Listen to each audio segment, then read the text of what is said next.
Good afternoon, people. The last thing that we were discussing was development.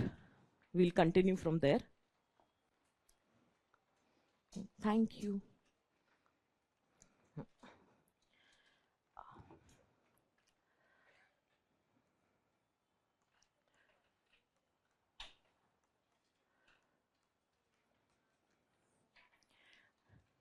We have discussed the concept of development. We have discussed that the different perspectives on development, and the most important being the structuralist perspective. We had dependency theory, and I think we have also discussed human development perspective. Now, post-human development, we had talked about that why this perspective became more important in a post-liberalized setup. यहाँ तक पढ़ा था हमने, ठीक है? अब ये है कि this perspective that we discussed last will be carried forward by A.R. Desai. So give the heading. A.R. Desai's idea of path of development in India.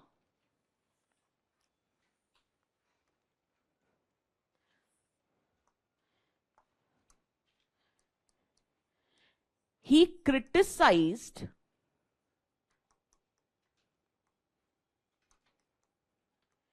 the path of development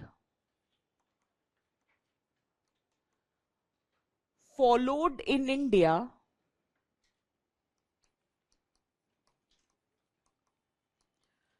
for being capitalistic in nature.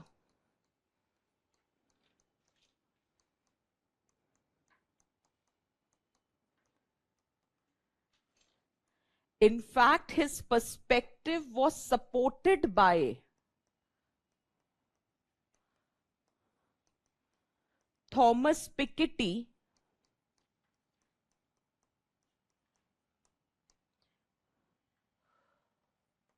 for perpetuating inequality.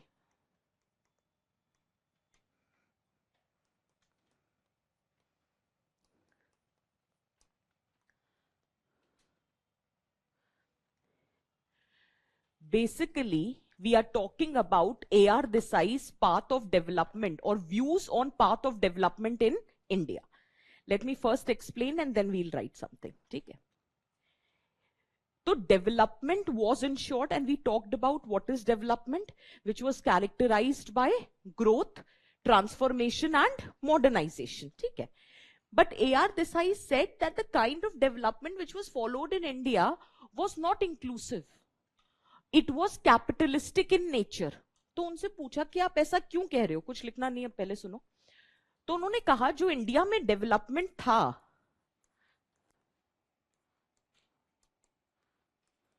अभी लिखना नहीं, that was elitist in nature. That means you were perpetuating the interest of the bourgeoisies, landlords or the capitalist class to the extent that the marginalized were excluded. For example, अगर हम infrastructure की भी बात करें, we have a plan smart cities, but there is no plan for smart villages. So the point here is you are promoting smart cities, but you are neglecting villages where a considerable, in fact, majority of your population is living in villages. दूसरा, एक तरफ you are developing metro rail and you are being proud of it. On the other hand, there are so many villages which do not have even basic connectivity which is required to survive. So they are basically trying to say that you are promoting the interest of only the elite section of the society. For example, आप कितनी आसानी से tax cut कर देते हो, wave of कर देते हो, किनके जिन पे 2000 5000 करोड़ का लोन है उसको वेव ऑफ कर देते हो. और अगर किसी ने ट्रैक्टर के लिए आपसे 10,000 रुपए का लोन लिया है तो उससे आप पीछे पड़े रहते हो जब तक वो लोन वसूल ना हो जाए. मतलब 10,000 की अगर वो एक किश्त नहीं दे पाते तो उनका ट्रैक्टर आप उठा कर ले जाते हो और वहीं पे 500 5,000 10,000 करोड़ दूसरे देश जाके बस जाते हैं जिसके आप वादे पे आते हो कि उनको वापस अब रहने देते हैं. So the point here is the development has been elitist in nature. On one hand you say you don't have money to invest in these things, health, education. But on the other hand, the corporate tax cuts are happening. So this shows, मतलब किसी को आप जमीन 1 रुपए पे दे देते हो, फिर कुछ बनाते हो, फिर उसके इनॉग्रेशन पे लोग नहीं आते तो किसी इंस्टीट्यूट को 2 दिन की अटेंडेंस बोलते हो, और फिर वो इंस्टीट्यूट किसी और कंट्री का डॉग रोबोट दिखा देता है अपना बनाकर. बताओ बच्चों की क्या गलती? तुम पढ़ाई नहीं करा रहे हो, तुम इनॉग्रेशन पे जाने के 2 दिन की अटेंडेंस और खाना दे रहे हो, वो बच्चा पढ़ाई कब करेगा? So the point here is कि this is how the system operates. Is this very clear? हंसी मजाक अपनी जगह, but the point here is that that it has been elitist in nature. सिर्फ elitist नहीं होते हैं, unholy nexus exist करता है between the bourgeoisie and the state. In fact, state is acting as the class instrument.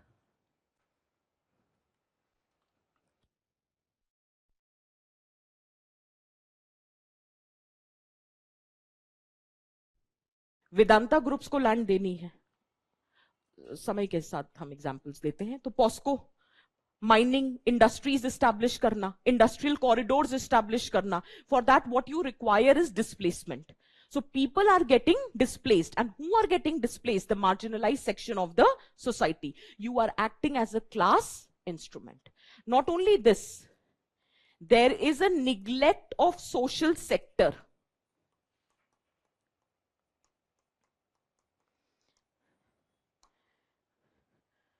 अब देखो यार, simple सी बात है, 2017 में आया था नेशनल हेल्थ मिशन, जिसने क्लियरली टारगेट दिया था कि 2.5% of the GDP is the minimum which needs to be spend on health. Minimum, max नहीं बोल रहे हैं. Ideal amount is 6%. आप वो 2.5% भी खर्च नहीं कर पा रहे हो. आप कह रहे हो आपके पास पैसा नहीं है.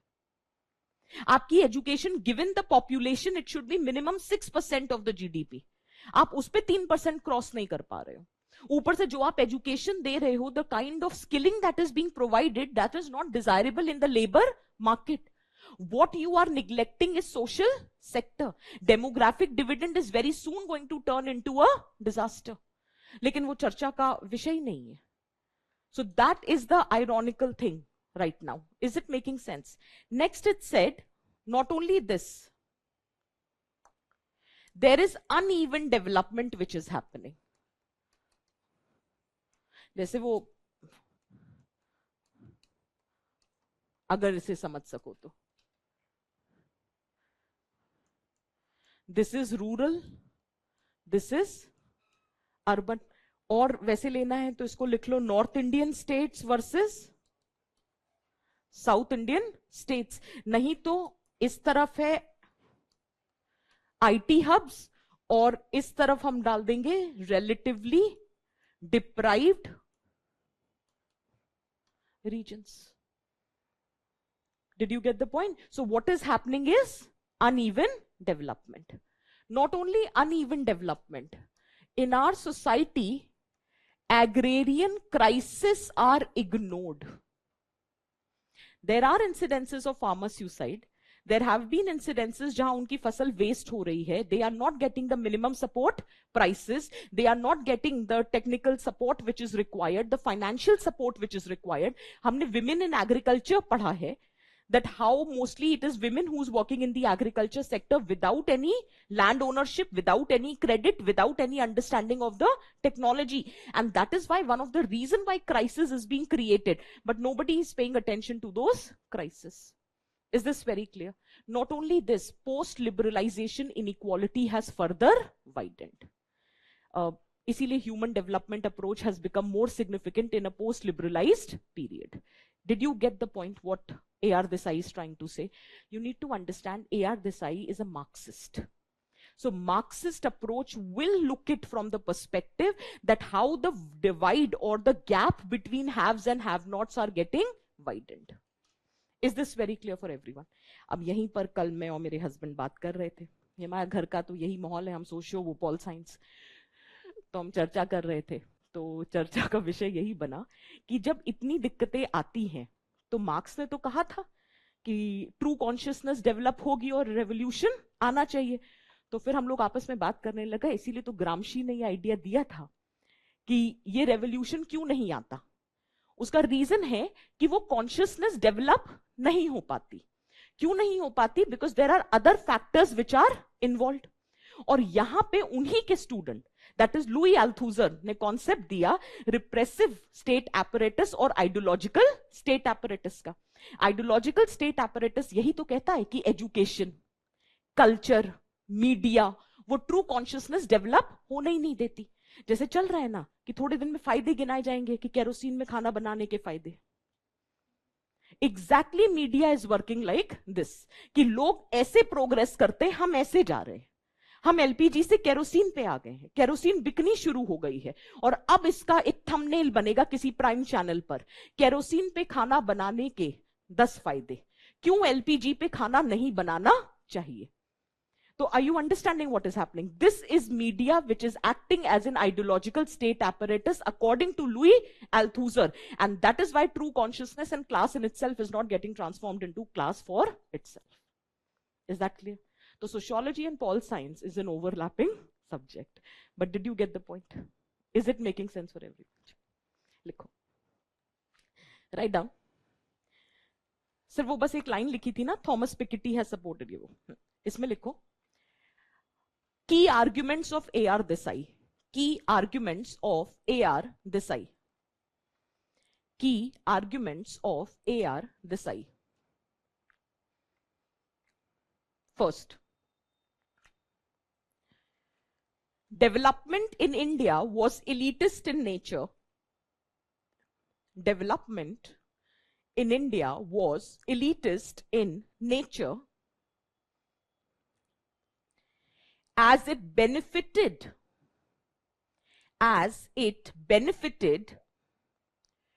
the bourgeoisies and landlord class, as it benefited the bourgeoisie and landlord class. For example, smart city versus neglected villages, smart city versus neglected villages,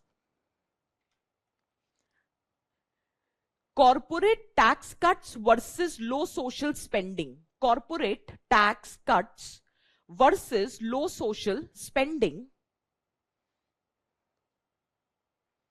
low social spending shows development benefits urban middle class and elites. Development benefits urban middle class and elites. Second point, state as a class instrument. State as a class instrument.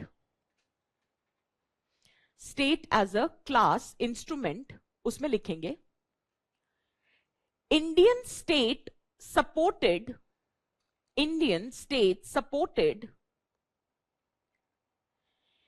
capitalist accumulation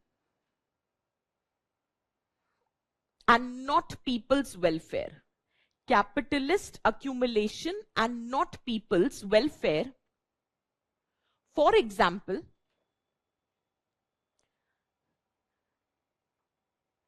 land acquisition for industries, land acquisition for industries, आप वेदांता वगैरह लिख सकते हो, comma SEZ policies, special economic zone, SEZ policies displacing farmers and tribals, SEZ policies displacing farmers and tribals.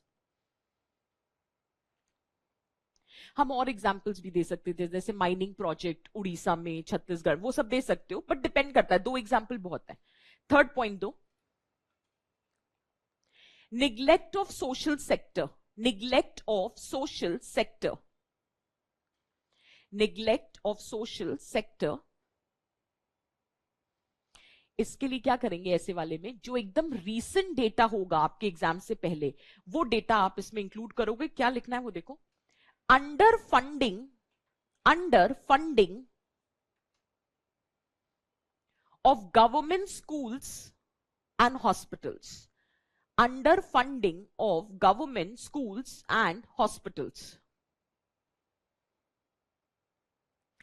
मैं इसी बात पे क्योंकि हेल्थ हमारे में टॉपिक नहीं अलग से, लेकिन मैं आपको इस बार का अपना एक्सपीरियंस बताती हूँ विदाउट नेमिंग द हॉस्पिटल, वो बाद में बता देंगे ऑफ कैमरा। जब हम हॉस्पिटल गए तो क्योंकि किसी के थ्रू गए थे, जान पहचान के डॉक्टर थे, डॉक्टर बहुत अच्छे हैं, उस बात को डिनाई नहीं करेंगे, एंड सर्जरी है वो अपनी जगह है, बट इतनी भी बड़ी सर्जरी नहीं थी जितना बड़ा बिल आया, ठीक है। तो the bill was 3 lakh rupees, और जिसमें आप शाम को 5 बजे एडमिट हो रहे हो, अगले दिन सुबह 10 बजे आपकी सर्जरी है, एक दिन आपको रखेंगे और उसके नेक्स्ट डे आपको 11 बजे से पहले डिस्चार्ज कर देंगे, क्योंकि 11 से 11 वो चलता है ना, तो वो वाला सिस्टम है, तो नहीं तो फिर एक दिन का कॉस्ट और ऐड हो जाएगा। इसमें ICU, medication, testing, nothing is included. और सामने हमने बोला कि हमको तो नॉर्मल सर्जरी चलेगी बिकॉज सर्जन तो इतने रिनाउंड है। बोलते नहीं, सर्जन ने बोला हम सिर्फ रोबोटिक करेंगे। मैंने कहा सर अभी इतना भी ट्रस्ट नहीं, और रोबोटिक का तो फिर उन्होंने बताया नहीं नहीं प्रिसीजन, वो सब अपनी जगह ठीक है, आप जो भी कहना चाह रहे हो। व्हाट इफ सामने वाला पार्टी अफोर्ड नहीं कर सकता, उसको नहीं करानी रोबोटिक, लेकिन आपने ये मैंडेटरी कर दिया कि आप तो रोबोटिक कराओ। रोबोटिक करने के 1,60,000 एक्स्ट्रा थे, तो वो टोटल बिल आया 3 लाख रुपए का। अगर किसी के पास इंश्योरेंस नहीं है तो, और इंश्योरेंस कवर इस वक्त हमारे यहां 17% है, 17, नीति आयोग की रिपोर्ट है, only 17% of the Indians have insurance cover. तो आप समझ रहे हो मैं जो कहना चाह रही हूं। और यहां पे गवर्नमेंट हॉस्पिटल्स की हालत ये है कि वहां तो नंबर ही नहीं आएगा सर्जरी का, और देख के इंसान ज्यादा बीमार, मुझे तो लग रहा है कि बीमारी से बीमार पड़ेगा कि हालात देख के बीमार पड़ जाएगा। तो this is how the health system is operating, is that clear? तो इसीलिए ऑन अ सीरियस नोट, सबके पास कुछ और हो या ना हो, हेल्थ इंश्योरेंस होना बहुत जरूरी है, और इस बात का इंतजार नहीं करना कि जब बीमार पड़ेंगे तो तब लेंगे। हेल्थ इंश्योरेंस के बिना availing health benefits is very challenging in our society. Is it clear? ठीक है, चलो। वैसे वहां पे जिस हॉस्पिटल की मैं बात कर रही हूँ, वहां पे फॉरेनर्स के लिए अलग विंग है, वहां पैसे शायद और ज्यादा। एक और ऑब्जर्वेशन प्लीज, ये बताना, ये तो मुझे बताना पड़ेगा, उस पूरे हॉस्पिटल में हेल्दी खाना नहीं मिलता है। मतलब सर्जरी होनी थी, रूम चाहिए था, रूम अलॉट नहीं हो रहा था, तो उन्होंने बोला, और कहीं बैठने की जगह नहीं, तो कैफेटेरिया था, वहां बैठना था। तो अब पूरे दिन बैठोगे, भूख तो लगेगी, तो हमने बोला कि आपके पास सैंडविच है? बोला हाँ हाँ है। मैंने कहा मल्टीग्रेन? कहता मल्टीग्रेन, मैदा की सैंडविच है। मैंने कहा विदाउट चीज। मैंने कहा पेशेंट हैं, ये खाएंगे तो सर्जरी कैसे होगी?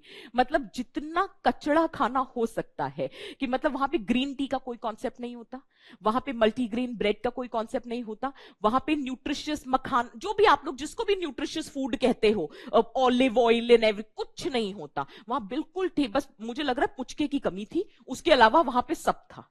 टिक्की से लेके छोले कुलचे से लेके छोले भटूरे से लेके समझ नहीं आ रहा था, और लोग आराम से खाए। मुझे लग रहा था या तो वो पेशेंट को देख के थोड़ा फोमो फील कर रहे हैं कि सिर्फ ये क्यों एडमिट है, हम भी एडमिट होंगे, तो हॉस्पिटल में आके छोले भटूरे कुलचे खा के जा रहे हैं कि अब यही एडमिट होके ही जाएंगे एक बार में। सो आयरनी देखो, hospital is no longer a health sector, it has become a business, कि इंसान जो खा रहा है वही प्रोवाइड करो। Is that clear? तो लिखो, state is acting as a class instrument। अब एग्जाम्पल समझ आया? Everywhere it is only the capitalism which is working. Next लिखो, uneven development. Uneven development,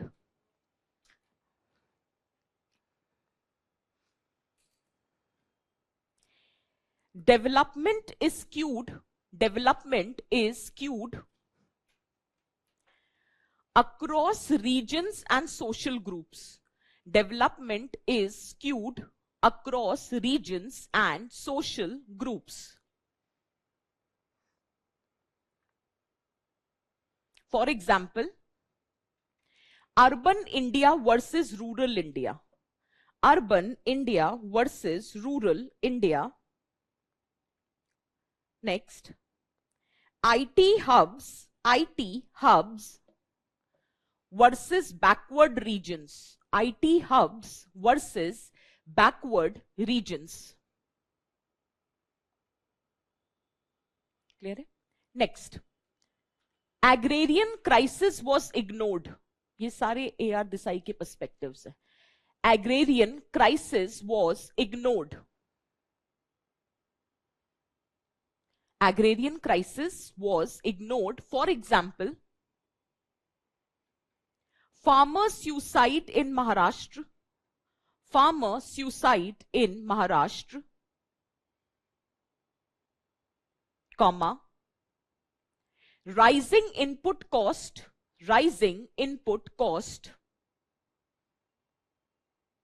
comma, land alienation and rural indebtedness, etc. Rural indebtedness, etc. Clear है? Next. Informalization of labor. Informalization of labor.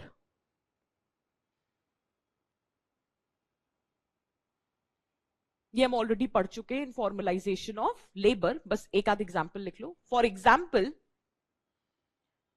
contract workers in factories, comma, gig workers. इसमें आप गाय standing का प्रिकेरिएट भी डाल सकते हो. Contract workers in factories, comma, gig workers, और bracket में Guy Standing's concept of precariat. Next. Urban biasness in development. Urban biasness in development. Urban biasness in development. इसमें एक्चुअली जो अर्बन एरियाज के हमने चैलेंजेस लिखे थे, सोशो कल्चरल इकोनॉमिक चैलेंजेस, वो points यहां पे डालना था. For example, gentrification. If you remember, gentrification पढ़ा है ना हमने, है ना. Residential ghettoisation, gentrification,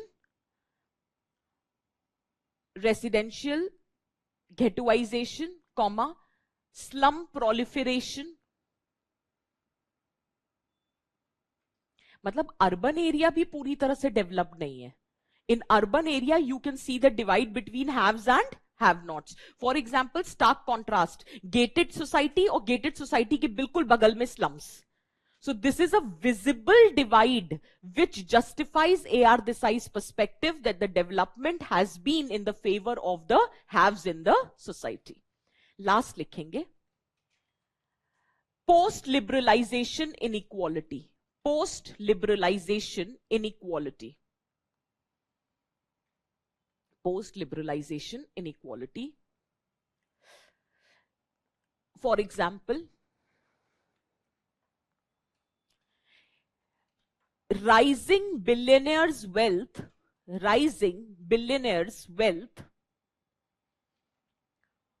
versus persistent poverty. Rising billionaires' wealth versus persistent poverty, comma, privatization of health and education.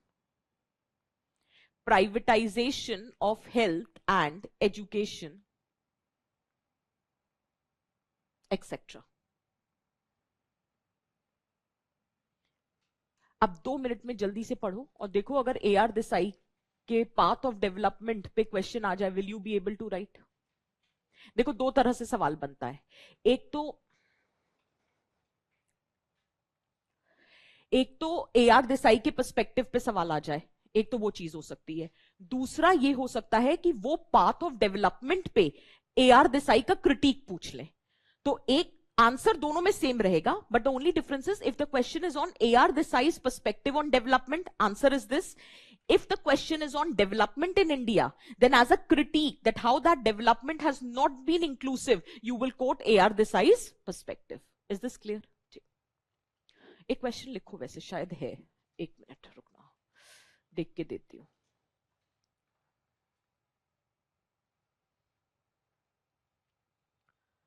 AR Desai कहाँ गया? हाँ, analyse AR Desai's view, analyze AR Desai's views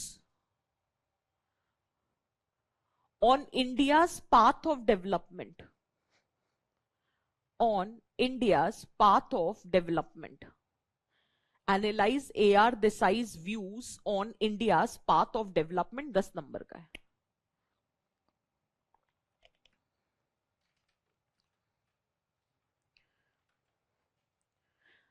अब पढ़ो और बताओ जल्दी से, आंसर हो जाएगा। जो कंटेंट लिखा है सब समझ आया, रटने के पॉइंट ऑफ व्यू से नहीं, समझ आया क्या कहना चाह रहे हैं? एक कंक्लूडिंग रिमार्क लिखवाना है, तो पहले पढ़ लो तसल्ली से।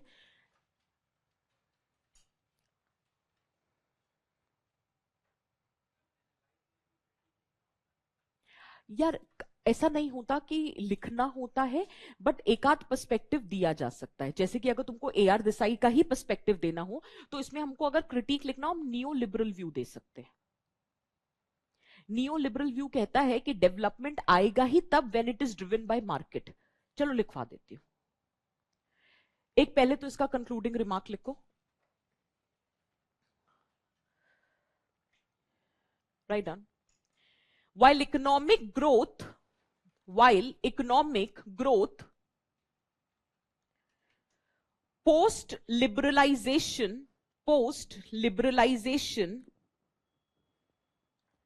has created wealth,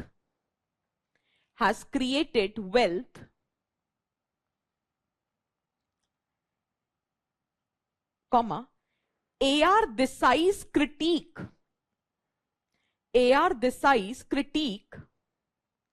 reminds us how it has ignored the marginalized.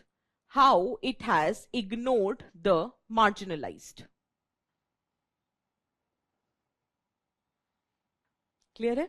अब एक ब्रीफ हेडिंग दो। इसने सवाल पूछा है सिर्फ इसीलिए हम एक छोटा सा वो लिख रहे हैं, neo liberal view on development. Neo liberal view on development. जैसे एक अच्छा, हाँ इसी से एक इंटरेस्टिंग सवाल बन सकता है, अगर हम ये कहें compare and contrast the view of Amartya Sen on development with that of AR Desai, can you right the answer? बनाओ एक क्वेश्चन। नियो लिबरल तो लिख लिया, साइड में कहीं ये क्वेश्चन बनाओ, compare Amartya sense view with AR Desai's perspective on development. Compare Amartya Sen's views with AR Desai's perspective on development. 10 number का। वैसे ही एक और सवाल बन सकता है, compare AR Desai's perspective with neoliberal view on development. तो neoliberal view लिखते हैं, ठीक है? बहुत ब्रीफली लिखेंगे। neoliberal view में लिखो, the core idea is development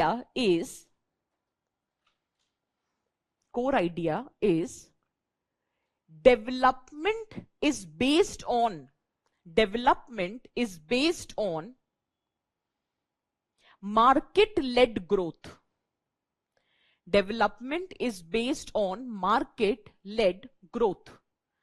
अगर ऐसा है तो रोल ऑफ स्टेट क्या होगा?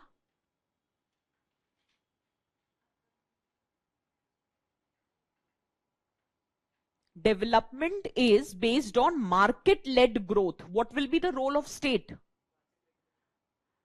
Minimal. Free market होगा. Next point. हाँ, exactly. Next लिखो. The role of state would be minimal.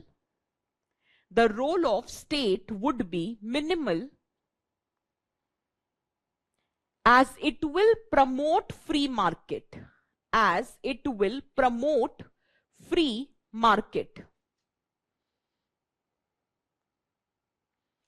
पहले वाले पॉइंट में कोर आइडिया को अंडरलाइन करो। दूसरे वाले में रोल ऑफ स्टेट को अंडरलाइन करो। तीसरा लिखो,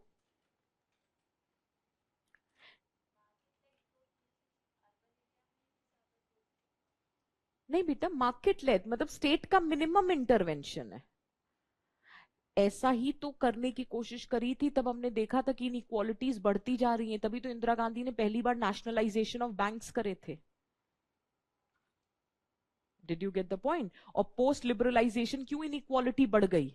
क्योंकि स्टेट ने हाथ खींच लिया। तो ग्लोबलाइजेशन ने अपॉर्चुनिटी जनरेट करी, बट अपॉर्चुनिटी उन्होंने ही रीप करी जो ऑलरेडी एलीट क्लास थे। पहले तो क्या होता था, स्टेट वेलफेयर इंश्योर कर देता था। तभी तो हमने कहा कि हम अपने केस में मिक्स्ड इकोनॉमी लेकर आए, लेकिन थोड़ा सा गड़बड़ा गए, बस वो पब्लिक प्राइवेट वाला गड़बड़ हो गया। ठीक है ना? नेक्स्ट लिखो, द फोकस, थर्ड पॉइंट है, the focus is on economic efficiency and growth. एक एग्जांपल देती हूं, आपको याद आ जाएगा। हमने Jagdish Bhagwati model of development किया था, Gujarat model of development, that is exactly new liberal perspective, that the focus is on economic growth and efficiency. तो लोगों ने बोला भी था कि व्हाट इफ इनइक्वालिटी ग्रो, तो उन्होंने कहा शुरुआत में आएगी कोई बात नहीं, अगर ओवरऑल जीडीपी ग्रो कर रही है और अगर उस प्रोसेस में थोड़ा सा इनइक्वालिटी ग्रो कर रहा है तो it is okay. Did you get the point? तो लिखो, the focus is on economic efficiency and growth. Second, according to this perspective, fourth point likhenge, according to this perspective, inequality is acceptable. Inequality is acceptable if growth increases. Inequality is acceptable if growth increases. Next.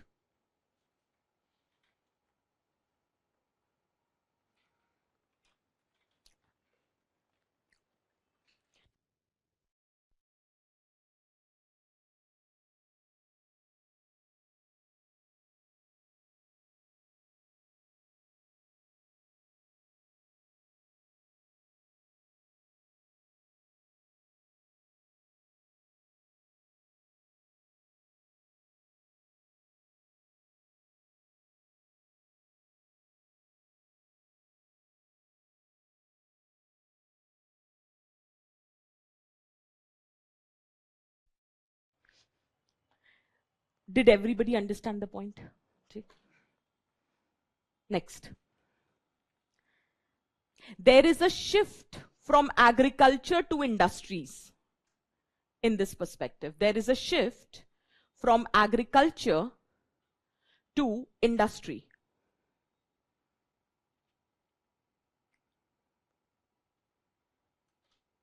Full stop. Privatization is preferred. Privatization is preferred.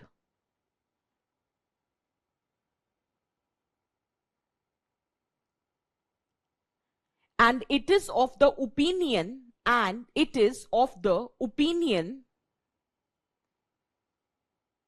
that over-regulation slows development. Over-regulation slows development. Over-regulation slows development. अब आप exactly इसमें apply कर दो Gujarat model of development. हमने यही लिखा था, infrastructure provide कराएंगे, इंसेंटिव्स प्रोवाइड कराएंगे, इजी गवर्नेंस रखेंगे, क्योंकि ये मानते हैं कि जितना ओवर रेगुलेशन होगा उतना development will slow down. It's not about right and wrong, it is just about the difference in the perspective. तो जब जब लीडरशिप चेंज होती है, whichever society it is, there will be a change in the model of development, because it all depends upon what is the perspective which is followed by the XYZ leader. So if the person is of neoliberal perspective, if the person is of Amartya Sen's perspective, or if it is, let us say, the complete socialist perspective, so accordingly the development will take place. Is that very clear? यहां तक सबको clear हुआ? ठीक है। तो अब जो comparison वाला क्वेश्चन है वो बनेगा, ठीक है। और हमने जो जो कुछ वर्ड्स नहीं अंडरलाइन कराए थे, वो फोकस, कोर आइडिया, ठीक है, तो वो सारे आपके वो बन सकते हैं एस्पेक्ट्स ऑफ कंपैरिजन। ठीक है, चलो, क्रिटिक मिल गया। हाँ, नेक्स्ट हेडिंग डालेंगे, अगर आप अपना सिलेबस देखो, आइडिया ऑफ डेवलपमेंट है, उसके बाद क्या है, development planning and mixed economy, बस idea of development done, now we are doing development planning and mixed economy. तो हेडिंग डालो development planning and mixed economy.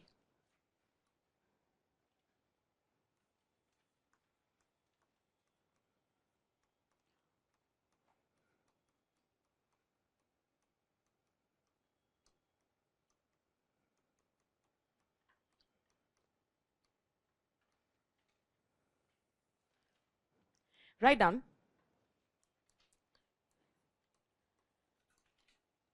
India is characterized by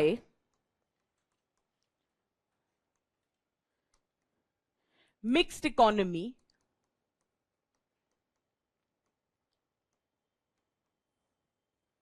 that is coexistence of socialism and capitalism.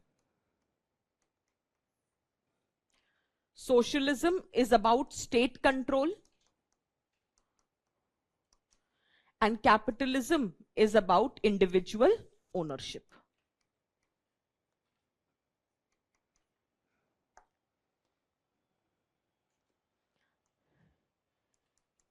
Hence, in context of India,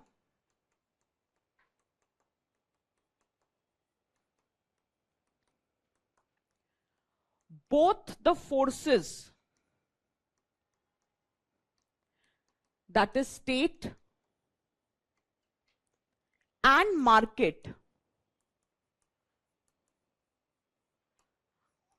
operates together.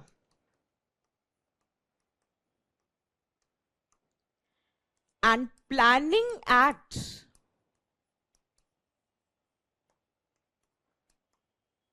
as a corrective mechanism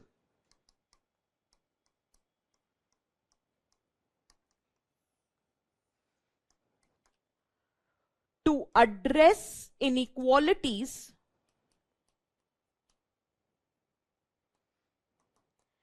and ensure development which promotes social justice and equity.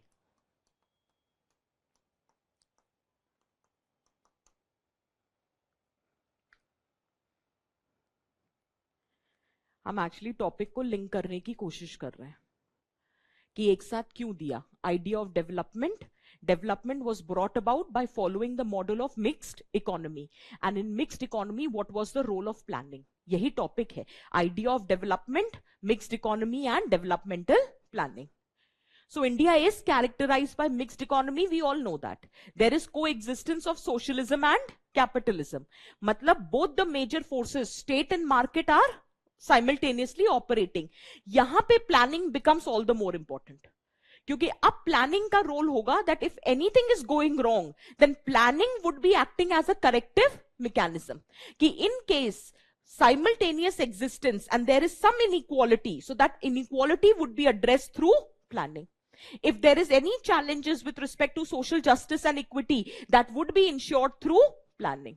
So this brings us to the next topic, that is developmental planning. इतना लिखा सबने? Heading डालो developmental planning. Developmental planning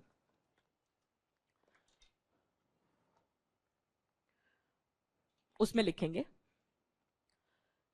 it is defined as a developmental planning, it is defined as a systematic process through which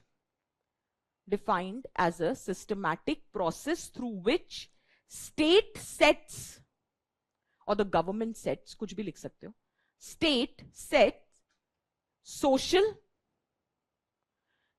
economic and political objectives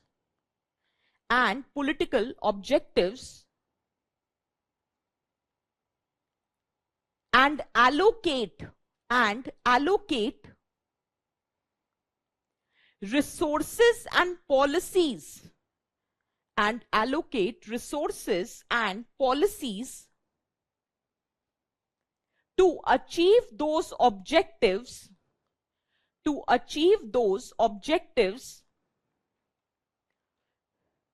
within a stipulated time frame.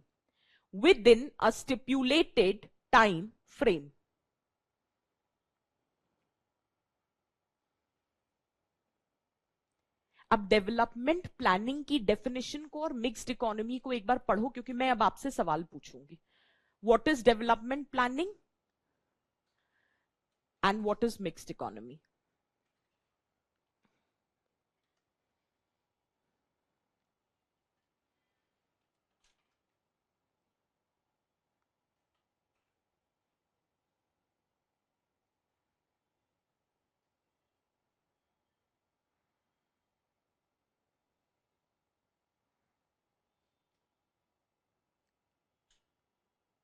Clear हुआ? पक्का? अब बताओ importance of development planning for mixed economy. अगर हम development planning समझ आया, एक process है जिसके थ्रू गवर्नमेंट अपने गोल सेट करता है और आइडेंटिफाई करता है कि कौन से रिसोर्स पॉलिसीज को एलोकेट करना है जिससे कि समय रहते वो गोल या ऑब्जेक्टिव आप अचीव कर सको, चाहे वो सोशल हो, पॉलिटिकल हो या इकोनॉमिक हो. अब मुझे ये बताओ डेवलपमेंट प्लानिंग का मिक्स्ड इकोनॉमी में क्या फायदा, क्या करेगा development planning?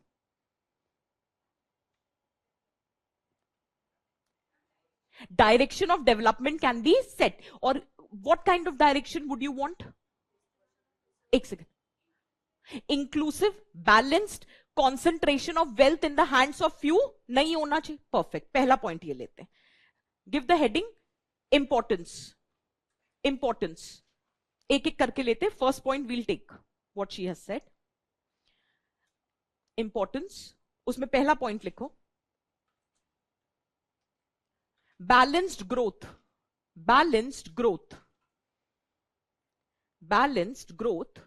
that is preventing the over concentration of resources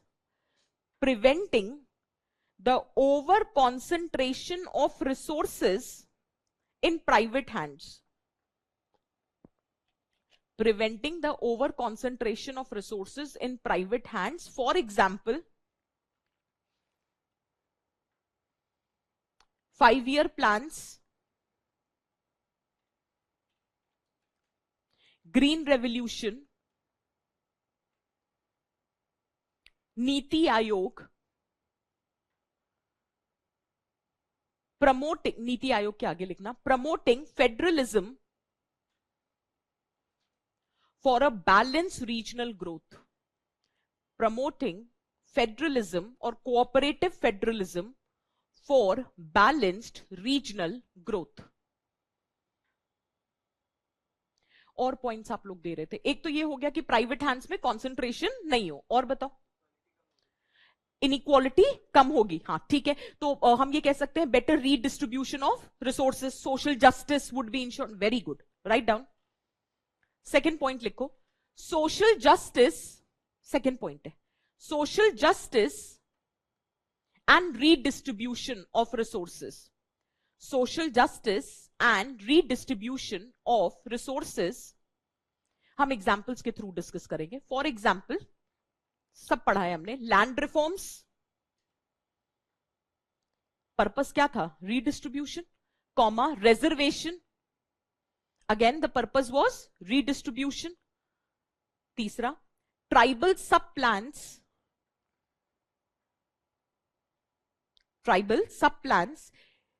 DBT, direct benefit transfers, या फिर food security act, national food security act, etcetera. एक पर्सपेक्टिव डाल सकते हैं बंदोपाध्याय का. Right and according to Bandyopadhyay,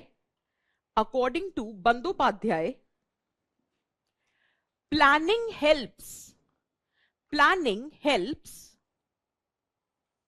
according to Bandyopadhyay, planning helps in reducing rural inequality. Planning helps in reducing rural inequality. और बताओ क्या फायदा हुआ था डेवलपमेंट प्लानिंग का, या क्या इंपॉर्टेंस है?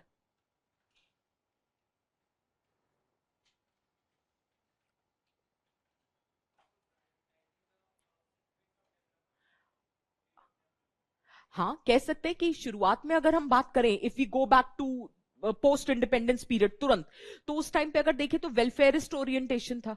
एक तरह से हम रूरल अर्बन जो गैप था उसको ब्रिज करना चाहते थे. और ये सब करने के लिए हम चाहते थे कौन कैटलिस्ट बने, कौन लाए ये चेंज, किस पे सारा बर्डन डाल दिया था to ensure welfare and bridge the gaps? State. तो स्टेट बिकेम, और state led enterprises became the main catalyst of change. लिखो, राइट डाउन. हाँ, one of the student is saying to promote equity, कह सकते, we'll just add this point. तो एक next point लिखो, welfare orientation. Welfare orientation, for example mid day meal, ICDS, MG NREGA. वो MG NREGA ही आ रहा है, आप चेंज कर दीजिएगा. सो वेलफेयर ओरिएंटेशन, ठीक है. Next, public sector acted as a catalyst. Public sector acted as a catalyst. Public sector acted as a catalyst. For example, PSUs,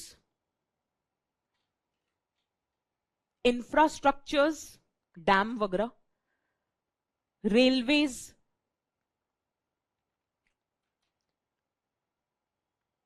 space technology, ISRO, power generation, NTPC. जितनी भी major universities और hospitals सारे government से, तो it was basically the public sector which became the main catalyst. AIIMS, ठीक है ना, जितने भी मेन कॉलेजेस थे या हॉस्पिटल्स थे, that was established by the government only. तो इसी में लिखो एक पॉइंट, इसमें लिखेंगे state lead investments. State lead investments in various fields. In various fields. State led investment in various fields such as industry, infrastructure and public services. Industry, infrastructure and public services. Clear है? Next, employment generation. Employment generation.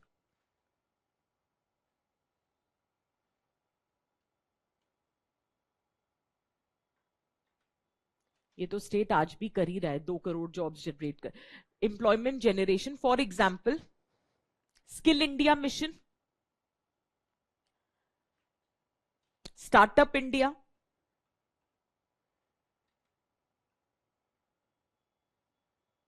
वो था ना national rural livelihood mission, वो नाम change किया था ना, NRLM, national rural livelihood mission, उसका नाम चेंज हो गया है ना.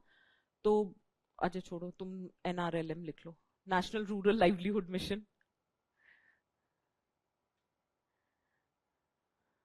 एक्सेट्रा.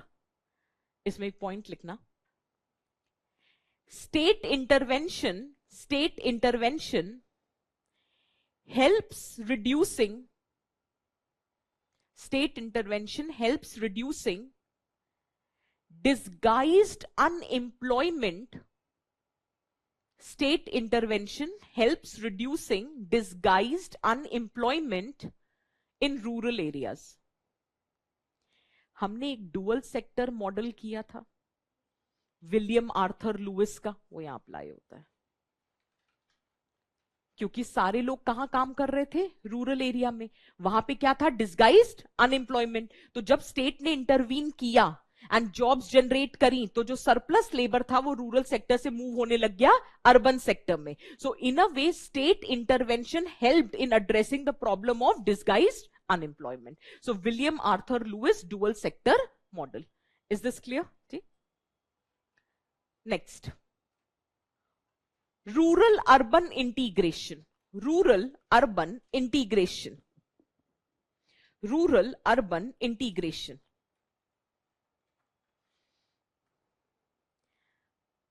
मैं एक बार ये पॉइंट्स लिखवा दूं, फिर मैं आपको बताती हूं कि आप क्यों नहीं सोच पा रहे हो. I just come to this. Rural, हाँ जी, हाँ, पार्टिसिपेशन इंक्रीज्ड. हमने एक पॉइंट लिखा ना, वेलफेयर ओरिएंटेशन, वहां पर ऐड कर दो. One of the marginalise section could also be women. तो this intervention led to increase participation of women in the labour market. बिल्कुल लिख सकते हो, आप सही सोचा एकदम. Rural urban integration, for example Pradhan Mantri Gram Sadak Yojana. Pradhan Mantri Gram Sadak Yojana. Digital India. Rurban mission. Rurban mission etcetera. और ये सारे मिशंस, पॉलिसीज, इंटरवेंशन कौन कर रहा है? State. So this is the benefit of developmental planning in a setup which is driven by both socialism and capitalism. कि capitalism अपना काम कर रहा है, but जहां जहां gaps होंगे उसको plug in करने के लिए the state will intervene.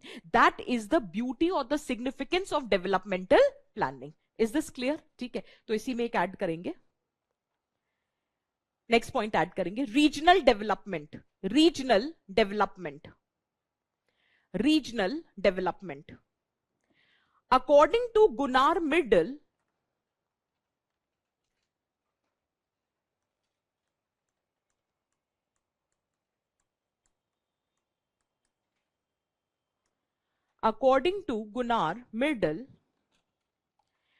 planning reduces regional disparity.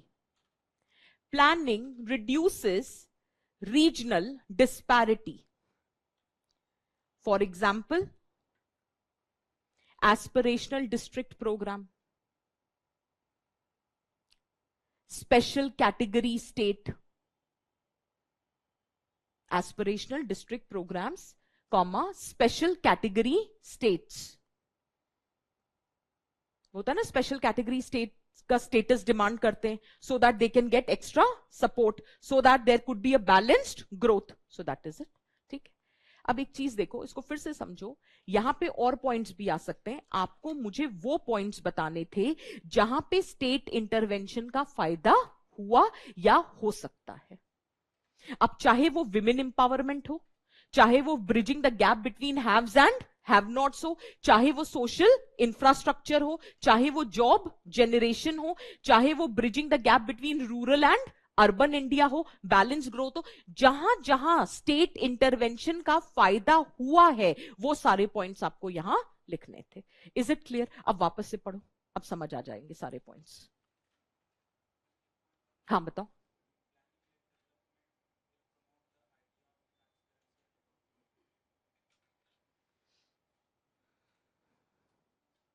यार ये ना चैलेंज में लिखवाऊंगी, bureaucratic inefficiency, corruption, red tapism. हुआ नहीं यार कुछ. अमर्त्य सेन, जेन ड्रीज, सबने यही बोला. आंद्रे बेते, सबने यही बोला कि आइडिया बहुत अच्छा था, planning never worked for us because there was too much of corruption and bureaucratic inefficiency. Noting ही तो होती रही फाइल पे फाइल. वो ऑफिस एक सीरियल भी बना था इसी बात पर कि बस वो फाइल ही मूव करती थी. तभी तो प्राइवेटाइजेशन लाना पड़ा, क्योंकि इनएफिशिएंसी इतनी ज्यादा बढ़ गई थी. तभी तो हम वो पीपीपी का कॉन्सेप्ट बोलते हैं, public private partnership. That is why. तो यहां नहीं लिखेंगे, चैलेंजेस में लिखेंगे. ठीक है, पढ़ा सबने? ठीक है, अब नेक्स्ट हेडिंग डालो, challenges of developmental planning. Challenges of developmental planning. Challenges of developmental planning. हम थ्रू थिंकर्स ही करेंगे. पहला point, according to Amartya Sen and Jean Dries,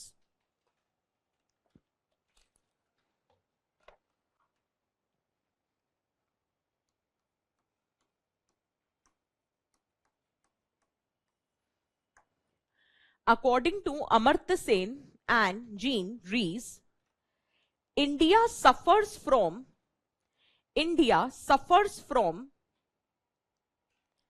administrative apathy. India suffers from administrative apathy and corruption. Administrative apathy and corruption.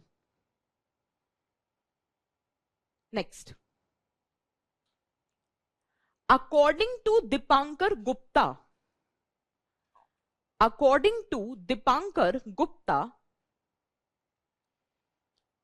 rural development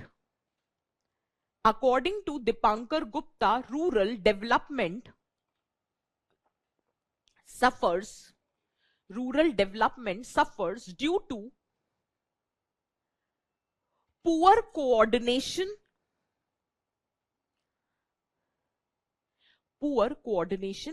and lack of convergence between the schemes.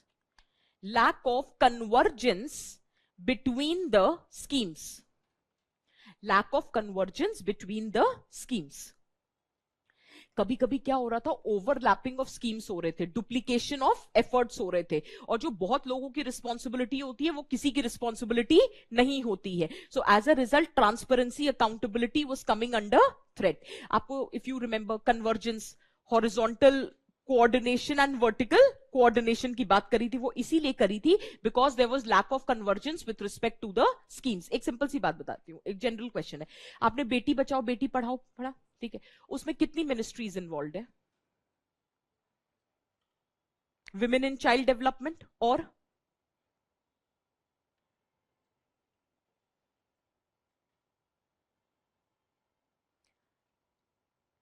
जो prelims दे रहे हैं, कुछ चीजें schemes के बारे में पता होनी चाहिए, स्पेशली अगर वो इंडिया की फ्लैगशिप स्कीम है. What is the ministry? What is the funding pattern? What is the objective? What is the target? What is the implementing agency? ये इंपॉर्टेंट है. और दूसरा, सबसे इंपॉर्टेंट, सेंट्रली स्पॉन्सर्ड है या सेंट्रल सेक्टर स्कीम है, ये चीजें पता होनी चाहिए अगर फ्लैगशिप स्कीम है. बेटी बचाओ बेटी पढ़ाओ में 3 मिनिस्ट्रीज इन्वॉल्व है. Ministry of women and child development, ministry of health and ministry of education. और यही पढ़ाना भी तो है बेटी को. बेटी को बचाना 2 तरह से, एक विमेन एंड चाइल्ड और दूसरा हेल्थ, और फिर बेटी को पढ़ाना. तो पढ़ाने के लिए मिनिस्ट्री ऑफ एजुकेशन. जब मोर देन 1 मिनिस्ट्री इन्वॉल्व होती है, सबसे मेजर चैलेंज आता है डुप्लीकेशन ऑफ एफर्ट्स, सबसे मेजर चैलेंज आता है प्रॉब्लम ऑफ कोऑर्डिनेशन. इसलिए बहुत बार अच्छी स्कीम्स भी ऑन द ग्राउंड ऑपरेट नहीं हो पाती.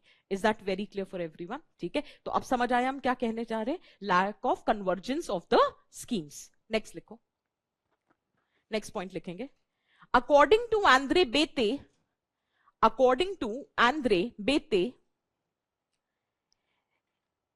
there exists a contradiction.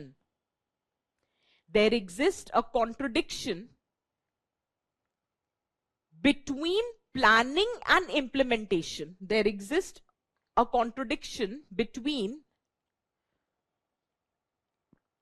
planning and implementation, leading to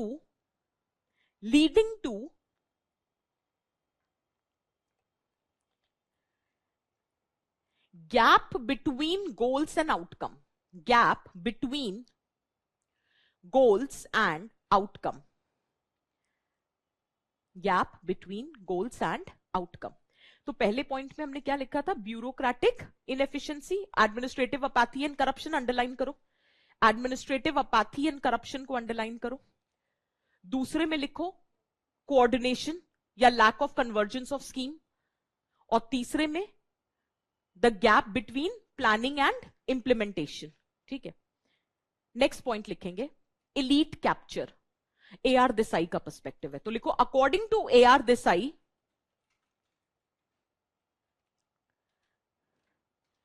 planning served the elite interest. According to AR Desai, planning served the elite interest. ये तो पढ़ ही चुके हैं, अभी तो AR Desai ने बोला ही था. Planning served the elite interest. For example, tribal displacement without rehabilitation. tribal displacement without rehabilitation. Next. Planning versus market forces. लिखो मैं समझाती हूं. Planning versus market forces. Planning versus market forces. Underline करो और एक लाइन लिखो. Rise of private sector. Rise of private sector post 1991. Rise of private sector post 1991 has led to the dilution of welfare programs, has led to the dilution of welfare programs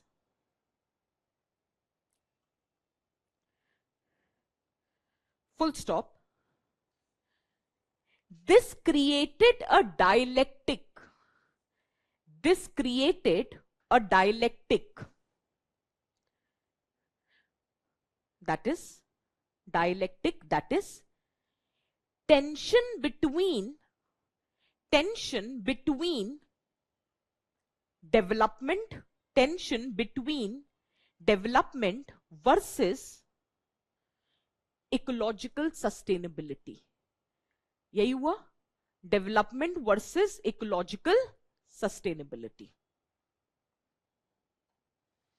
यहां पे रामचंद्र गुहा ने कहा that the problem was that whatever development happened in India, it happened at the cost of the ecosystem people. Ecosystem people are those people who are dependent on the nature for their basic survival, and that is why the environmental movements which are carried out in our society are known as environmentalism of poor. इस पे सुनीता नारायण ने compare भी करा है developed countries का environmental movement versus R. तो वो कहते हैं उनका फुल स्टमक एनवायरमेंटलिज्म है, हमारा एम्प्टी बेली है. हम environmental movement for the love of the nature नहीं कैरी आउट करते हैं, हम एस्थेटिक्स के लिए कैरी आउट नहीं करते, हम सर्वाइवल के लिए कैरी आउट करते हैं, because we are dependent on those resources. Is that clear? तो हमने वो डायलेक्टिक वाला पॉइंट लिखा, इसी में लिखो. किस चीज के? हाँ, उसके बाद हम लेकर आए, हम इसीलिए लेकर आए because their interest was getting compromise. Absolutely. तो एक पॉइंट पहले क्रिटिक का लिख देते, फिर तुम डाल देना, ठीक है? इसमें डालो according to Ramachandra Guha. According to Ramachandra Guha, in India, Ramachandra Guha, GUHA. According to Ramchandra Guha, in India, it is environmentalism of the poor.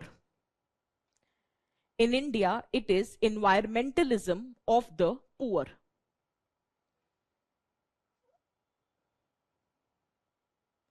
Full stop.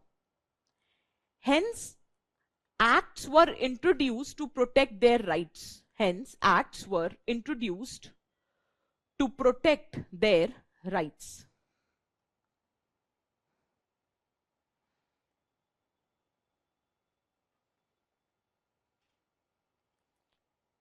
We are still writing the challenges, ठीक है? अब एक स्टार बना के लिखो, यहां पे उल्ड्रिक बेक का concept of risk society apply होता है. ये सारे रिस्क हम ही ने तो क्रिएट करे हैं. हमारी प्लानिंग प्रॉपर हुई नहीं, एडमिनिस्ट्रेटिव एफिशिएंसी आई नहीं, टॉप डाउन अप्रोच रही, सेंट्रलाइज्ड अप्रोच रही, इलीटिस्ट अप्रोच रही, सोशल सेक्टर को हमने निग्लेक्ट किया. तो जो भी चैलेंजेस आज आप देख रहे हैं, हम ही ने तो क्रिएट करे. पॉलिटिसाइजेशन ऑफ प्लानिंग हो रहा है. सोचो इतना बड़ा इशू चल रहा है और हमारी रैली निकल रही है इलेक्शन की.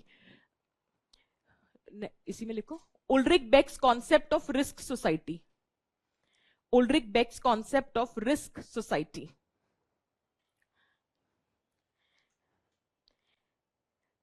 current challenges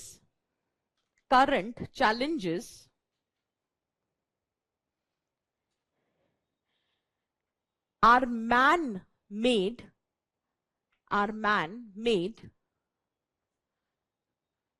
due to politicization of planning process, due to politicization of planning process, full stop. Clear है जी? तो फाइनली वे फॉरवर्ड कि कैसी डेवलपमेंटल प्लानिंग होनी चाहिए। अब कब होगी वो ठीक है, हम तो आइडियाज ही दे सकते हैं यार। Developmental planning way forward.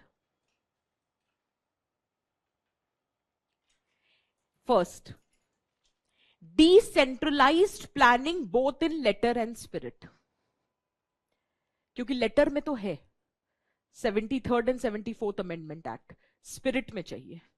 तो decentralised planning both in letter and spirit.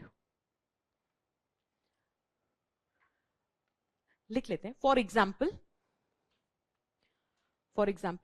Better devolution of 3 F's, better devolution of 3 F, funds, function and functionaries. 3F, funds, function and functionaries. Second, inclusive planning. Inclusive planning.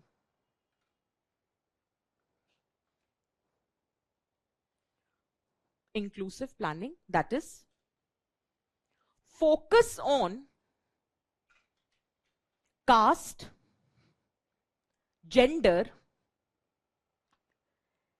region sensitive developmental program. Region sensitive developmental program.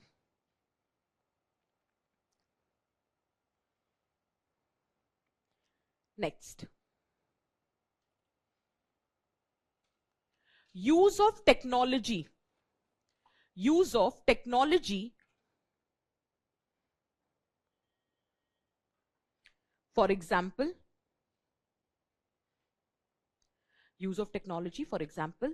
real-time data monitoring,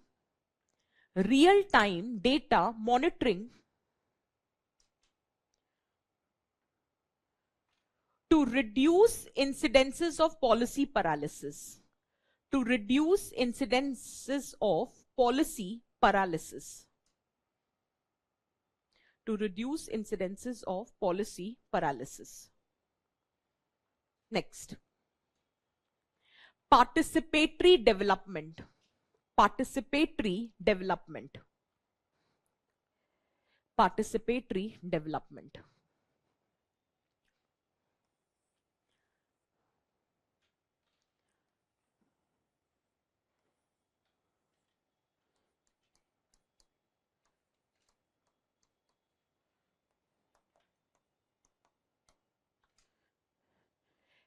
Now I'm giving you one home assignment. More than sociology, this will help you in GS also. यहां पे जितने भी आपके important SDGs है ना, जैसे poverty, hunger, health, education, ये जितने भी इंपॉर्टेंट है, कोई एक एक एग्जाम्पल तैयार कर लो कि पॉवर्टी के लिए एक प्राइवेट सेक्टर इनिशिएटिव, एक गवर्नमेंट सेक्टर, एक SHG। हेल्थ के लिए एक प्राइवेट सेक्टर, एक गवर्नमेंट और एक SHG।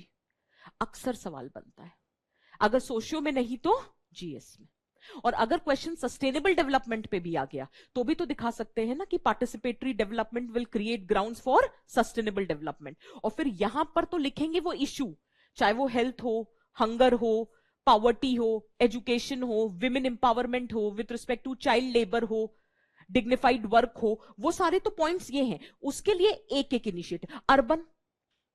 अर्बनाइजेशन, तो उसके लिए एक प्राइवेट सेक्टर इनिशिएटिव, एक गवर्नमेंट सेक्टर और एक SHGs, नहीं तो सिविल सोसाइटी। आप ऐसे तैयार करोगे। आप लोग पूछते हो ना और क्या करें और क्या, ये करो, ये करना है। तो एक अलग से कॉपी बनेगी जिसमें आप ये एडिशंस करोगे। ये आपको इनफैक्ट एथिक्स में भी हेल्प कर जाएगा। बोलते हैं ना स्टेक होल्डर अप्रोच, तो डिफरेंट स्टेक होल्डर्स है, हाउ दे कैन इंटरवीन। तो this can help you even in your governance, social justice, ethics and ये तो है ही ऑब्वियसली। मैं आपको समझाना चाह रही थी पार्टिसिपेटरी डेवलपमेंट से मेरा क्या मतलब है, ठीक है।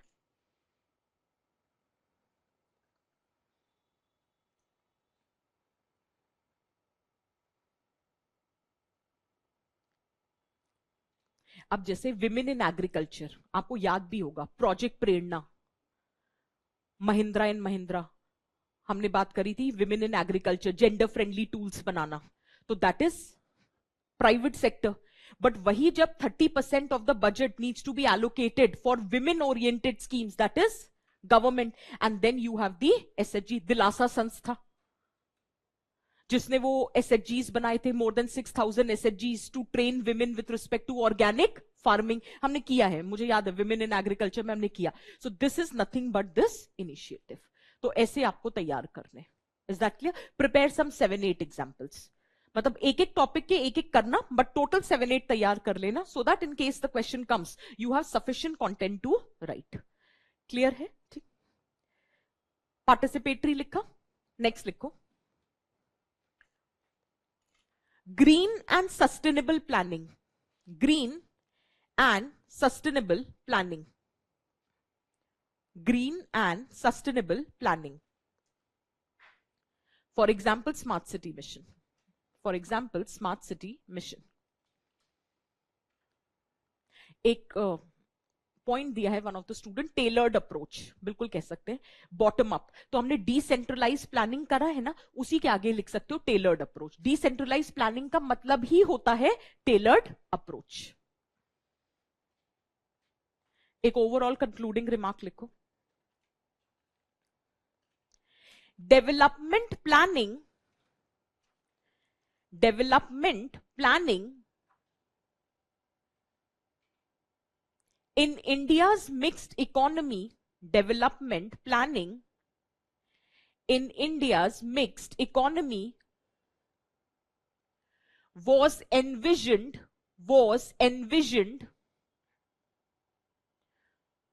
not just as economic engineering, not just as economic engineering, but as social transformation, but as social transformation, full stop। The future of planning lies, the future of planning lies in being adaptive, in being adaptive, inclusive, in being adaptive, inclusive, and participatory, and participatory, full stop। Clear है? Write down the question।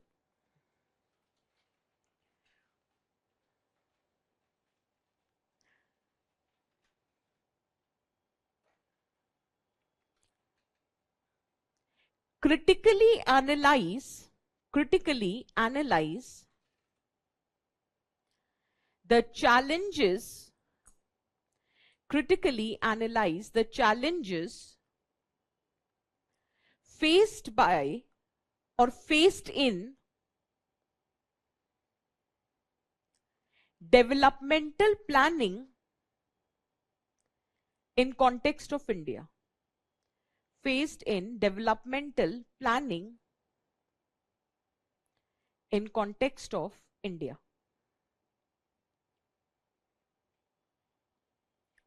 10 marker।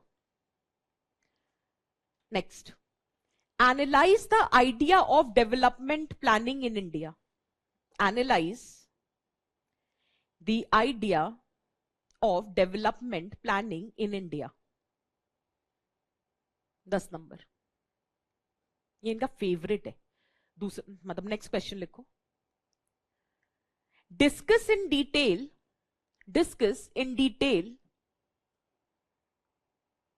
the main issues, discuss in detail the main issues of development planning in mixed economy like India, development planning in mixed economy like India। 20 number का सवाल है ये। अब फिर से बताऊं, mixed economy like India. फिर लिखो, और क्वेश्चन है, अभी लिखो। examine the importance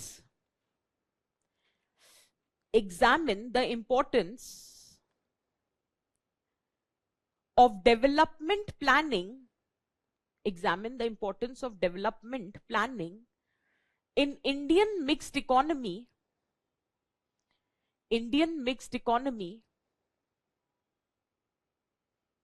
and analyze its problems and significance. And analyze its problems and prospects. Analyze its problems and prospects. 20 number. Next एक और लिखो। क्रिटिकली एग्जामिन, ये तो अभी 2024 में ही आया है। Critically examine the relevance of development planning in India.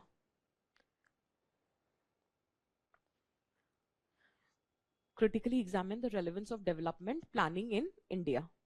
10 number. अब जल्दी से देख के बताओ, सारे हो जाएंगे।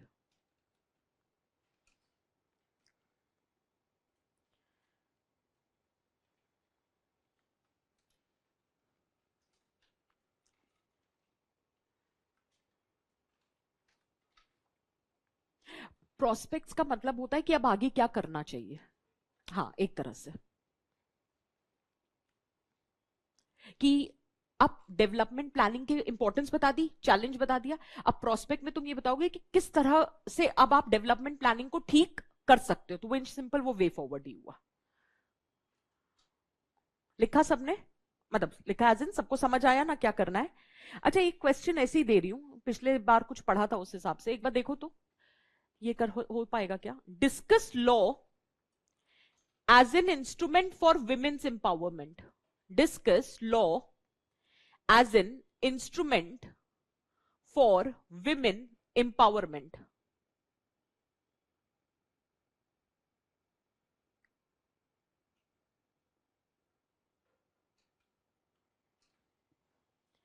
Is women empowerment a type of desirable social change? Is law an agent of social change? If someone is or something is an agent of social change, how it initiates change, how it enhances the change, how it hinders the change, and how it is affected by the change. आपको मैंने पिछली class में वो दिया था, कल वाली class में डॉक्यूमेंट बना के, वो डॉक्यूमेंट को यूज करके इस क्वेश्चन को आंसर करना है। आपको एग्जाम्पल देना है लॉ के ऊपर, ठीक है। अब आपको बताना है कोई एक ऐसा लॉ जिससे विमेन एम्पावरमेंट आया हो, एक ऐसा लॉ जिससे जो एग्जिस्टिंग एम्पावरमेंट था वो और ज्यादा इनहांस हो सकता है, जैसे विमेन का reservation in parliament. This will further enhance the empowerment of women. But फिर लॉ का नहीं आना ऑन मैरिटल रेप, तो this can hinder women's empowerment. और sometimes the change can bring about the law. Is that clear? Social change आने के बाद ही तो हिंदू सक्सेशन एक्ट अमेंड हुआ and the daughters were given the rights. That's because पहले समाज बदला। सब छोड़ो, decriminalisation of adultery law, social change आया तभी ना डीक्रिमिनलाइजेशन हुआ। तो sometimes change brings the impact on the law. अगर आप वो डायग्राम, वो टेबल याद रखोगे, answering these question becomes easy. Is it making sense for everyone? तो ये होम असाइनमेंट है, ये वाला क्वेश्चन करके बताना कि ये हो रहा है या नहीं हो रहा है। मुझे अप्लाई करके बताओगे तभी ना मुझे कॉन्फिडेंस आएगा कि आपको समझ आ गया है कि क्या करना है। एक आध अप्लाई करके बताना, नहीं आएगा तो फिर बात करेंगे, ठीक है। नेक्स्ट हेडिंग डालो, crisis of development. Crisis of development. अब वो हम चैलेंजेस वाले टॉपिक पे जा रहे हैं। Crisis of development.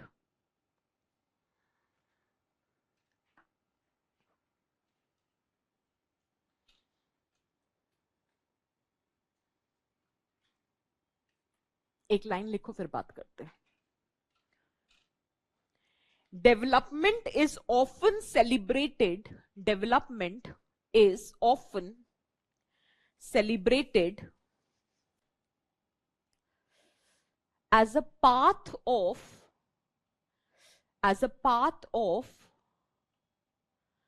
modernization, economic growth and social progress, as a path of modernization, economic growth and social progress. However, it's not value neutral.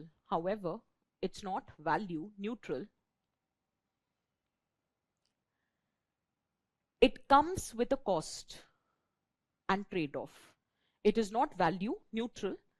It comes with a cost and trade-off.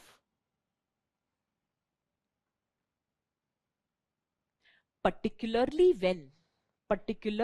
when it leads to displacement of vulnerables. Particularly when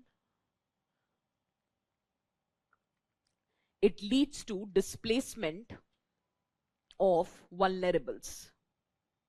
Full stop. So now the question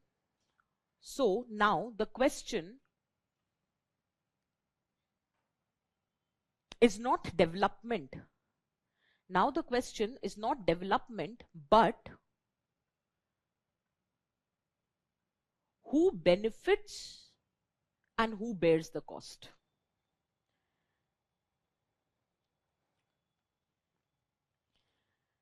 देखो अब आपको flow दिखने लग जाएगा. हमने शुरुआत करा था सोशल चेंज से, फिर हमने बात करे थे एजेंट्स ऑफ सोशल चेंज, फिर हम सोशल चेंज के एक मैनिफेस्टेशन पे आए, दैट इज डेवलपमेंट. फिर हमने बात किया हो development is a 3 tier concept. It talks about growth, modernisation and transformation. फिर हमने उन कंडीशंस की बात करी which are necessary to bring about development, whether it is aspiration, it is awareness और let us say it is surplus energy. हमने ये discuss किया. फिर हमने पर्सपेक्टिव्स डिस्कस करे. पर्सपेक्टिव्स में फिर हमने 3 पर्सपेक्टिव मेजरली जो टॉक अबाउट करा, that was Amartya Sen's perspective, AR Desai's perspective and later that neoliberal perspective. फिर हमने कहा इस डेवलपमेंट को लाने के लिए what we followed was a mixed economy and we came ahead with a developmental planning. फिर उसके क्या सिग्निफिकेंस थे, क्या चैलेंजेस थे और क्या होना चाहिए था, ये किया. अब आ रहा है वही डेवलपमेंट ने क्राइसिस क्रिएट कर दी, क्योंकि अब मुद्दा डेवलपमेंट है ही नहीं. डेवलपमेंट तो हो रहा है, इसको ना आप डिनाई कर सकते हो ना मैं डिनाई कर सकती हूँ.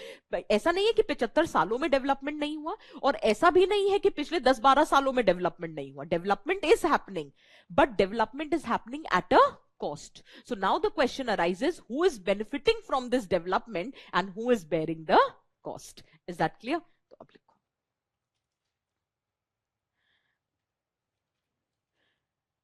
Give the heading, nature of the crisis. Nature of the crisis. Nature of the crisis. आपको एक कॉन्सेप्ट डेविड हार्वी का याद होगा, डिस्पोजेशन बाय अक्यूमुलेशन. मैंने पढ़ाया था मार्क्सिस्ट पर्सपेक्टिव कि आप तो वेल्थ अक्यूमुलेट कर रहे हो बट किसी के कॉस्ट पे कर रहे हो. अब जैसे अगर मैंने सस्ती जमीन ले ली तो मुझे तो फायदा हो रहा है, लेकिन जिसकी जमीन थी वो तो डिस्प्लेस हो गए. तो वहीं पे इंडियन कॉन्टेक्स्ट में अमिता बाविस्कर का पर्सपेक्टिव लगता है. तो write down, according to Amita Baviskar,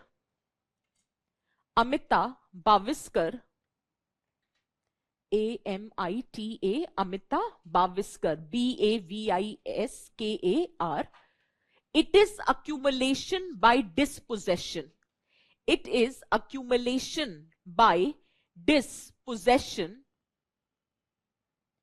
Accumulation by dispossession, that is expansion of capital by displacing the poor. Expansion of capital by displacing the poor. Full stop. According to Walter Fernandez,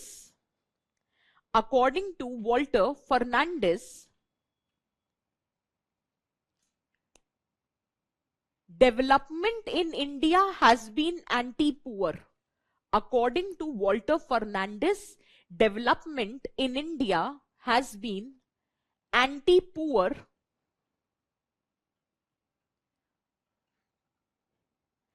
as it displaces the vulnerable without rehabilitation. As it displaces the vulnerable without rehabilitation. Full stop. एक study भी आई थी, वो लिखो. A study by Center for Policy Research.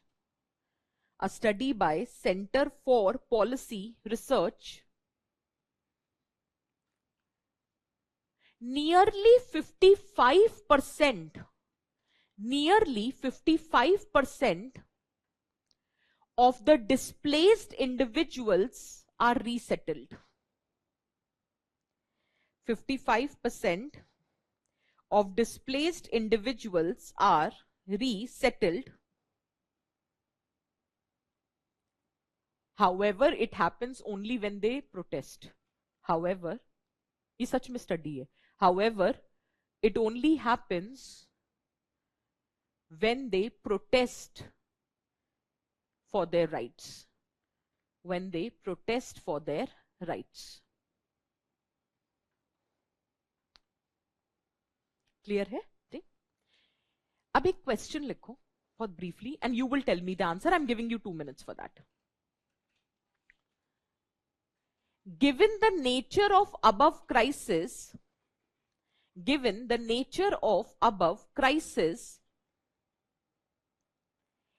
identify the causes which aggravates this crisis. Identify the causes which aggravates the crisis. पहले तो मुझे बताओ exactly crisis को मैं क्या वर्ड दे सकती हूं. पढ़ो क्राइसिस और बताओ एग्जैक्टली क्या वर्ड है.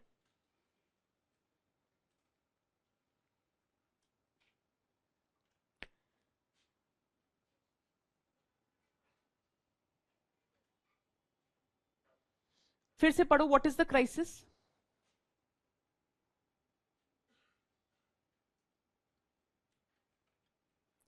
डेवलपमेंट. जब भी हम ट्राइबल्स को पढ़ते हैं ये वर्ड अक्सर यूज करते हैं. क्या है ये, क्या हो रहा है, ये क्या क्राइसिस है. Exactly development induced displacement. यही तुम्हारे सिलेबस का टॉपिक है, क्राइसिस ऑफ डेवलपमेंट. क्लियर है. इसीलिए इस क्रोनोलॉजी में पढ़ते हैं कि बात समझ आए. तो the nature of the crisis is development is happening but it is leading to displacement. So that development is coming at a certain cost. तो अब मैं तुमसे ये सवाल पूछ रही हूं कि development is inducing displacement. This is the crisis. इस क्राइसिस को और ज्यादा क्या बात एग्रीवेट कर देती है. ये क्राइसिस और ज्यादा कैसे, मतलब और डिस्प्लेसमेंट क्यों होता है. ऐसा क्या है हमारे यहां कि हमारे यहां डिस्प्लेसमेंट की प्रॉब्लम कम होने की बजाय बढ़ती ही जा रही है.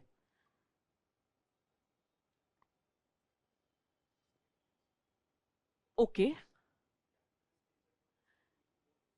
Exactly. Unequal distribution of resources है. तो जहां रिसोर्स अवेलेबिलिटी है वहां जो वल्नरेबल सेक्शन है वो डिस्प्लेस हो रहा है. तो एक तो ये पॉइंट है. Very well said point. Sorry यार. और बताओ और क्या हो सकता है. हाँ कह सकते हैं nexus between the capitalist and the politician. इसलिए और ज्यादा मुद्दा एग्रीवेट हो रहा है. और बताओ सबसे इंपॉर्टेंट पॉइंट. ये भी कह सकते हैं कि इंपावर्ड सेक्शन नहीं है, अवेयरनेस अबाउट राइट्स नहीं है, आइसोलेटेड है. चलो ये भी ले लिया. और वो इसी में हम ऐड कर देंगे. सबसे बड़ा तो है पॉपुलेशन एक्सपेंशन. बढ़ती ही जा रही. फर्टिलिटी रेट डिक्लाइन होने के बावजूद भी. और ये हम ऑलरेडी कर चुके हैं डेमोग्राफिक ट्रांजिशन 3 स्टेज नंबर 3 कि अभी भी पॉपुलेशन आपकी बढ़ रही है. तो किसी को रिसोर्स मिलेगा और बहुतों को नहीं मिलेगा. राइट. अरे लिखा है एक स्टूडेंट ने. सॉरी यार सॉरी. पॉपुलेशन ग्रोथ सबसे इंपॉर्टेंट पॉइंट है. सो राइट डाउन पॉइंटर्स. इसी क्वेश्चन के आंसर की तरह ही लिख लो पॉइंटर्स. पहला पॉपुलेशन एक्सप्लोजन. Population explosion.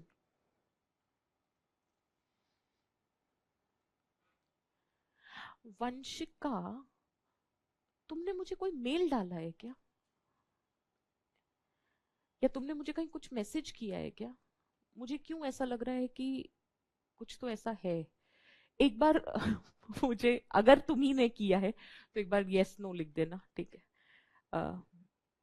कहाँ थे हम? हाँ, population explosion second, scarcity of land, scarcity of land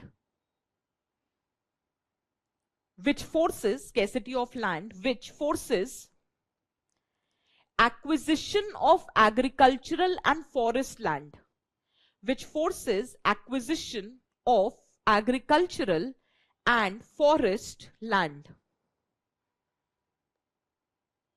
Next, uneven development, uneven, अच्छा बात हो गई थी हमारी, ओ तब ठीक है। बताओ, सर्जरी की कहीं हुआ है असर मेरे दिमाग पे, और वो कह रही है बात भी हो गई और कॉल पे भी हो गई है। सॉरी यार। अनइवन डेवलपमेंट, कहां थे हम? सॉरी, बस इतना ही लिखा है तो रुको, अभी लिखो और आगे।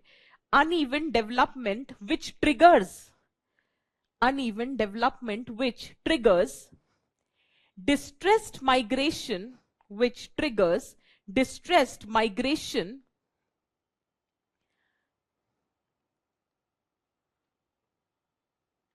from less developed to resource rich region, less developed to resource rich regions,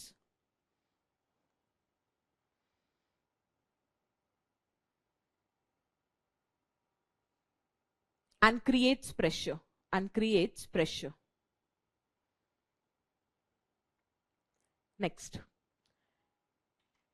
encroachment of cultivable land, encroachment of cultivable land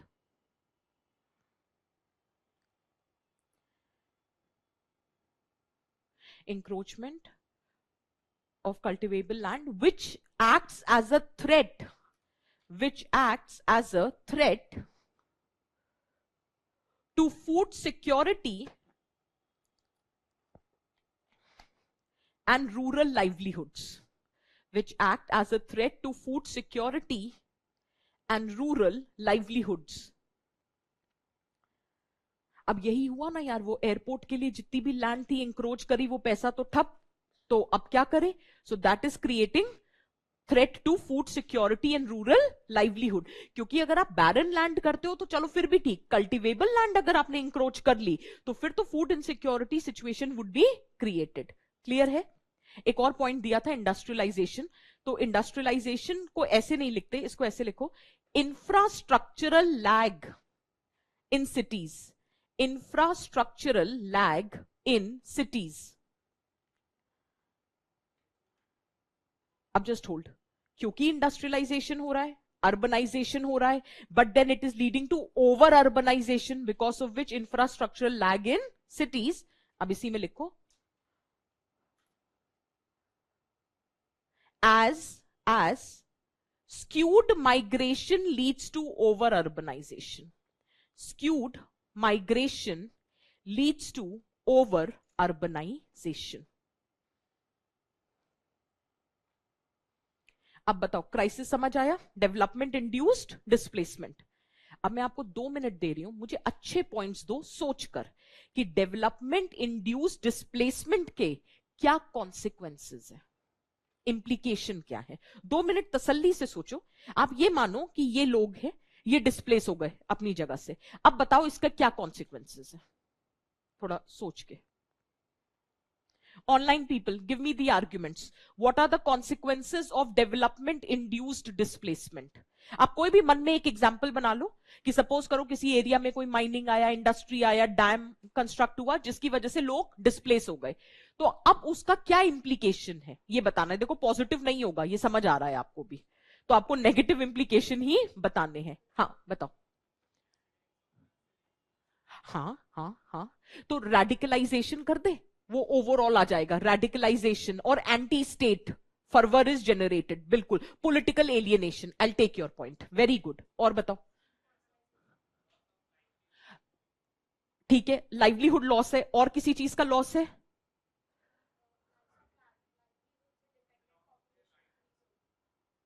फिर से बोल बेटा एक बार। लाइवलीहुड हुआ, अच्छा अच्छा, तो स्टेट पे बर्डन आ जाएगा बिकॉज डिपेंडेंट पॉपुलेशन का ratio will increase. Very good, I take this point. और बताओ, घेटोवाइजेशन, अच्छा क्योंकि वहां से डिस्प्लेस हो गए तो वो अलग जगह घेटो बना देंगे, ये कहना चाह रहे हो? ठीक है, चलो ये पॉइंट भी ले लेते। स्लम प्रोलिफरेशन हो जाएगा, ये भी ले लेते हो। Informal sector, informal economy, slum proliferation, Naxalism, हाँ absolutely. Conflict, the social conflict will increase because the feeling of relative deprivation would be more. और सबसे इंपॉर्टेंट कल्चरल एलियनेशन, तो सिर्फ एक लॉस ऑफ लाइवलीहुड नहीं है, लॉस ऑफ कल्चर भी। हाँ हाँ बिल्कुल, तो ये पहले ये पॉइंट्स लिखते हैं, फिर आप और देना। Write down. पहला पॉइंट लिखेंगे इकोनॉमिक एम्पावरिशमेंट। अब हेडिंग है consequences of development induced displacement.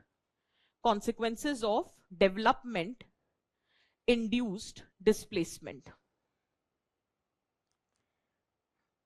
Consequences of development induced displacement. First, economic impoverishment. Economic impoverishment, ये वही है आपका point, loss of livelihood. Economic impoverishment. Next, social breakdown. Social breakdown. For example, disintegration of kinship network. भाई लोग move कर जाएंगे ना, कुछ लोग डिस्प्लेस हो जाएंगे, तो disintegration of kinship network, comma, cultural alienation. Cultural alienation, इसमें डर्काइम का नॉमी लगा दें, ब्रेकडाउन हो रहा है सोशल स्ट्रक्चर और इंटीग्रेशन का, तो ब्रैकेट में लिखो applying Durkheim's concept of anomie. Applying Durkheim's concept of anomie, breakdown of social norms है ना, सो कॉन्सेप्ट ऑफ अनोमी। ठीक, नेक्स्ट, रिलेटिव वो किसी ने कॉन्फ्लिक्ट वाला पॉइंट दिया था तो उसी को लिख रहे हैं, relative deprivation. Relative deprivation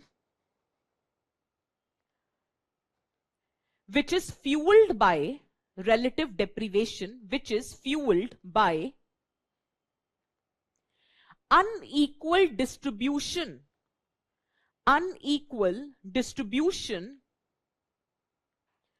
of development gains. Unequal distribution of development gains. For example, according to Khakha committee, according to Khakha committee, development led to tribals' land alienation,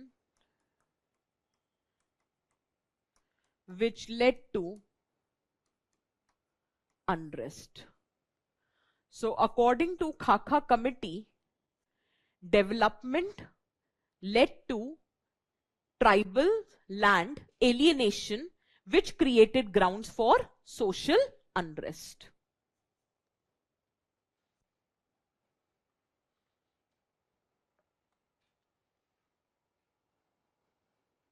लिखा? Next, political alienation. Political alienation. Political alienation, उसमें लिखेंगे discontent may lead to, discontent may lead to social unrest, social unrest, discontent may lead to social unrest, comma, protest or even insurgency, or even insurgency. For example, according to A.R. Desai, according to A.R. Desai, state-driven development has created class conflicts. state driven development has created class conflicts.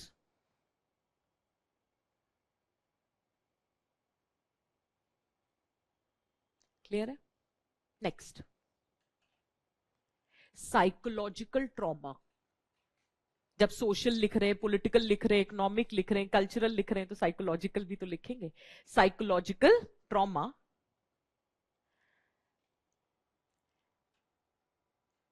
इसमें लिखना, इसको explain कर देते हैं. Psychological trauma, displaced communities suffer from identity crisis. और इसमें लगाओ Anthony Giddens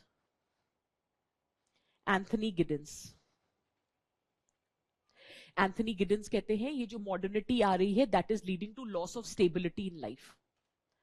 भाई मॉडर्निटी तो है, डेवलपमेंट आया, पर आप डिस्प्लेस हो गए. तो आपको तो आइडेंटिटी क्राइसिस आ गई ना, आपकी लाइफ से तो स्टेबिलिटी चली गई ना. So that is what Anthony Giddens is talking about, that how loss of stability in life. तो लिखो Anthony Giddens, loss of stability in life. वैसे तो इसके लिए टर्म यूज होता है ऑन्टोलॉजिकल इनसिक्योरिटी, लेकिन अब उतना नहीं याद करो, एंथनी गिडन्स का पर्सपेक्टिव कर लो, ठीक है.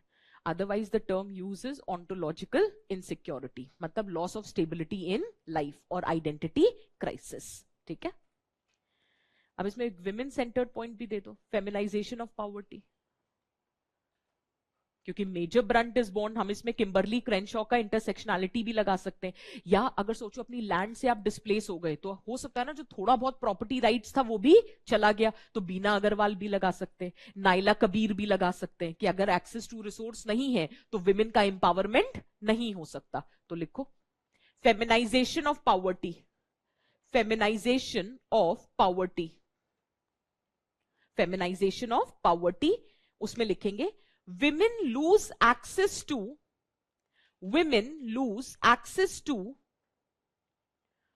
common property resources. Women lose access to common property resources. Bracket में लिख लेना बीना अग्रवाल. किसी ने स्लम वाला पॉइंट भी दिया था, वो भी लिखते हैं. ये लिखा बीना अग्रवाल का पॉइंट. नेक्स्ट एक ऐड करो, displacement forces people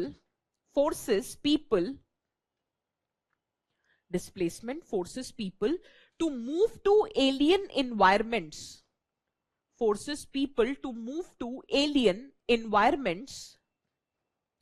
For example, urban slums.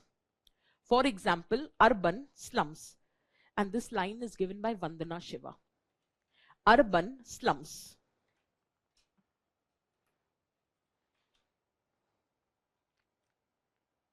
I think we have enough thinkers. अगर ये क्वेश्चन बनता है तो do we have enough points to write? ठीक है. So फिर अब लास्ट लिखो what needs to be done. Way forward.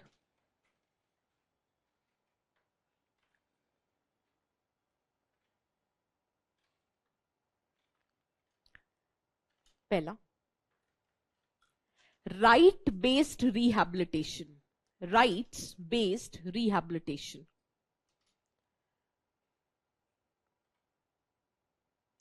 हमारा ऑलरेडी एक एक्ट एग्जिस्ट करता है ना, land acquisition rehabilitation resettlement act. This act is there ना, so that is nothing but rights based rehabilitation. ये है ना land acquisition resettlement rehabilitation act करके है ना, लार एक्ट बोलते हैं इसे, एल है ये, ठीक है ना. सो राइट बेस्ड रिहैबिलिटेशन एक्ट. इसमें आप एफआरए भी लिख सकते हो, आप बिना कंसेंट ऑफ ग्राम सभा के किसी की लैंड नहीं ले सकते, ठीक है ना, तो एफआरए भी लिखा जा सकता है. Next, participatory development.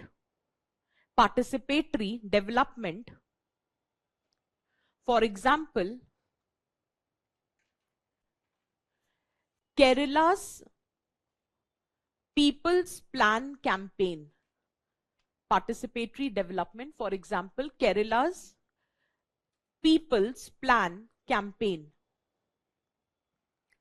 Third, social impact assessment. Social impact assessment. Social impact assessment needs to be made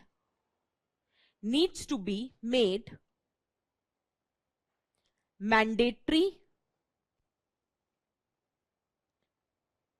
transparent, and binding. Mandatory, transparent, and binding. Social impact assessment समझते हैं ना, when you implement some policy, what has been the impact on the various sections of the society, इसको mandatory कर दो और binding कर दो कि अगर आपने डैम बनाया और उसकी वजह से एक कंसिडरेबल सेक्शन है जो डिस्प्लेस हुआ और जिसका कॉम्पनसेशन और रीसेटलमेंट रिहैबिलिटेशन नहीं हुआ, that means the project has not been a success. तो social impact assessment needs to be made mandatory and binding. Next, sustainable alternatives. Sustainable alternatives.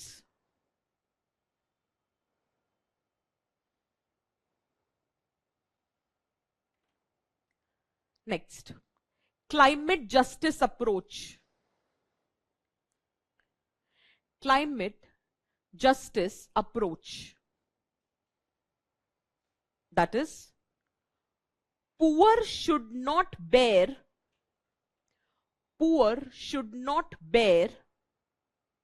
the burden of climate change. Poor should not bear the burden of climate change.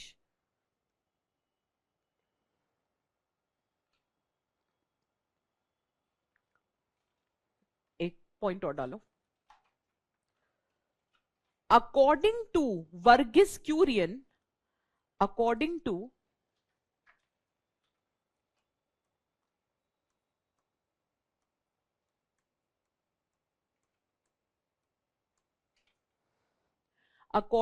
Verghese Kurian, true development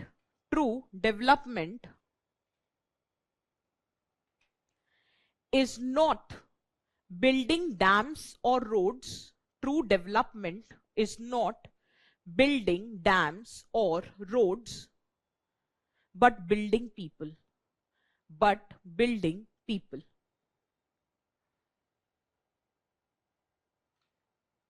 clear है? एक दो बस मुझे perspective ऐसे एक एक line में लिखवाने, तो ऐसे कर लो. स्कॉलरली इंसाइट कर दो एक लास्ट में, फिर ये टॉपिक खत्म हो जाएगा. Scholarly insight.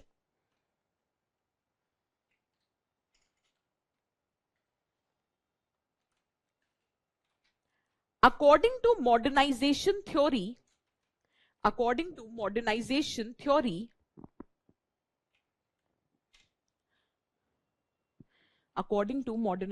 theory, development is a linear progress. Development is a linear progress,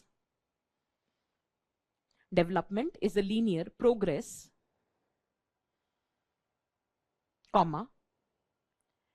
Displacement is unfortunate but necessary. Displacement is unfortunate but necessary.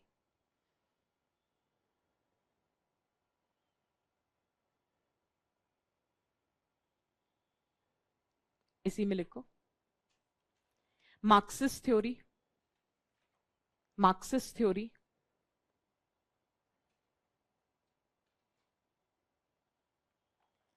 Capitalist development accumulates wealth. Capitalist development accumulates wealth by displacing poor. Capitalist development accumulates wealth by displacing the poor. और एक last लिखेंगे, post development theory, Escobar.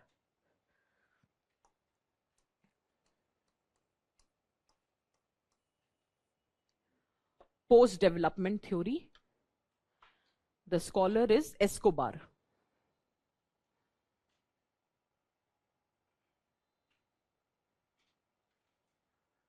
लिखो, फिर एक line लिखो, फिर एक चीज भी बताती हूं। इसको बाहर लिखो।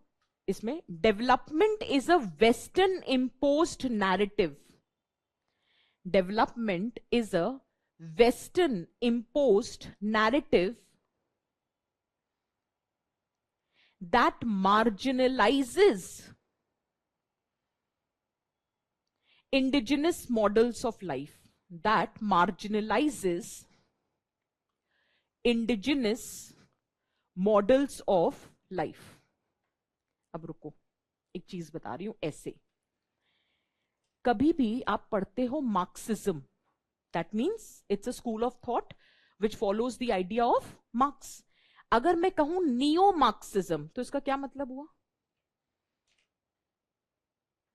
मार्क्स के ही फॉलोवर हैं who have improved upon the existing. ठीक है, अब पढ़ो पोस्ट।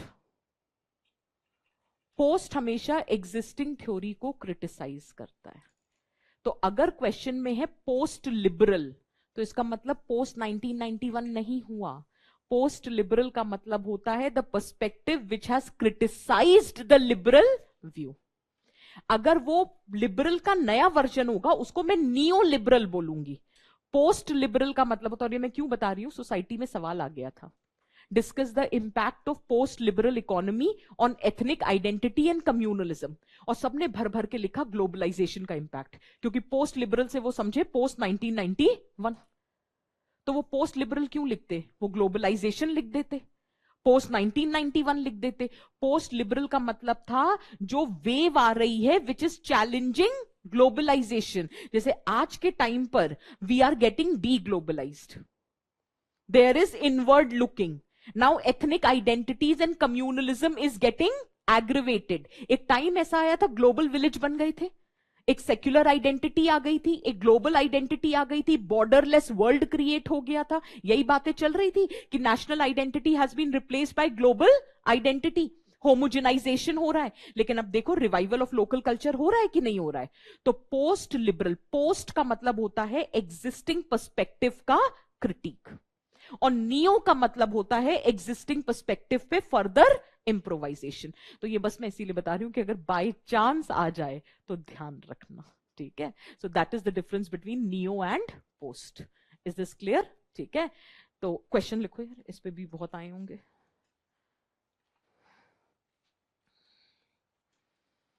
ये तो लास्ट यूनिट में है ना? हाँ, एक second.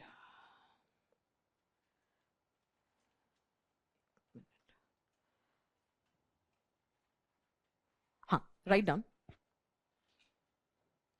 The problem of displacement is inherent in the idea of development.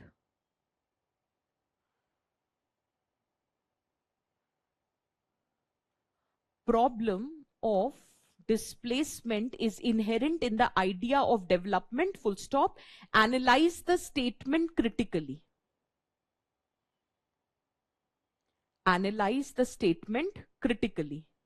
20 number का था। Next. Write a note on development induced displacement. Write a note on development induced displacement. 10 number.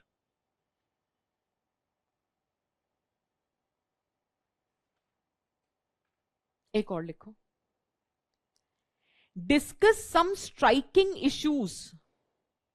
Discuss some striking issues of development induced. Discuss some striking issues of development induced displacement that needs urgent attention. That needs urgent attention.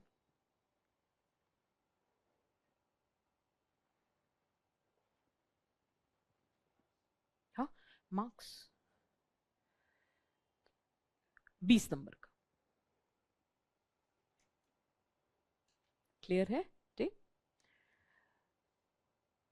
Next class में part C we will finish. ठीक है, तो आज हम यहीं रोकेंगे, next class में हम पार्ट सी खत्म करेंगे। अच्छा, क्लास कल नहीं है, सैटरडे को है। ठीक है ना, तो कल वाली क्लास सैटरडे को है, कोई दिक्कत तो नहीं है सैटरडे को? हाँ तो बस ठीक है, तो कल वाली क्लास सैटरडे को है।